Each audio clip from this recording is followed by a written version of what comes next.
காலையில எழுந்து ஸ்டேரிங்க பிடிச்சேன், நேரம் இங்க வரணும்னு நினைச்சேன். இப்படி திருப்புனா அப்படி திருப்புனா எனக்கு வழி தெரியும், உள்ள மேப் இருக்குது. நேரம் வந்து சேர்ந்துட்டேங்க, அவ்வளவுதான். ஏன்னா இங்க வரணும்னு யோசிக்கிறேன், நான் இவ்வளவு யோசிக்கிறேன்.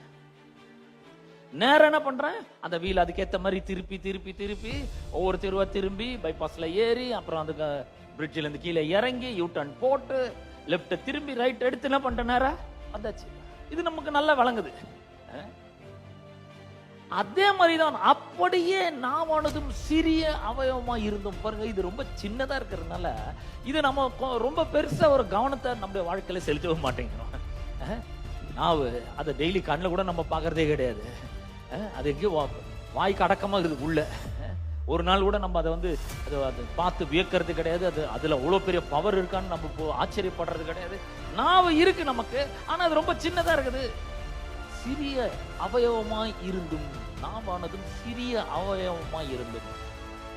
குதிரையினுடைய வாயில் இருக்கிற அந்த கடிவாளத்தை போல, கப்பல்ல இருக்கிற அந்த சுக்கான போல நாவு ரொம்ப சின்னதா இருந்தாலும் இவ்வளவு பெரிய வாழ்க்கையை அது திருப்பி நடத்துகிறது. பாருங்கள், பெருமையானவைகளை பேசும்.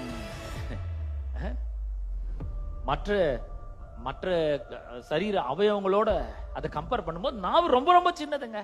அதுல ஒரு எலும்பு இல்ல, ஒண்ணும் இல்ல, சும்மா சாதாரணமா இருக்குது. அது நம்ம எல்லாம் நினைக்கிறோம் இந்த உணவை உள்ள தள்ளுறதுக்கு தான் இந்த நாக்கை கொடுத்துக்கிறாரு ஆண்டவர் நம்ம நினைக்கிறோம். இல்லைங்க, நம்முடைய வாழ்க்கை எந்த திசையில போக வேண்டும், எதை நோக்கி செல்ல வேண்டும், நம்முடைய வாழ்க்கையில என்ன நடக்க வேண்டும் என்பதற்கு இந்த நாவை நாம் சரியான விதத்துல உபயோகிக்கும் பொழுது கண்டிப்பா நம்முடைய வாழ்க்கையில ஒரு பெரிய ஆச்சரியம் காத்து கொண்டிருக்கிறது. ஏன்னா இந்த நாவை உபயோகப்படுத்தி தான் நம்ம என்ன பண்ண போறோம், உள்ள இருந்து அந்த ஜீவனை நமக்காக வெளியே மொண்டு எடுக்க போகிறோம்.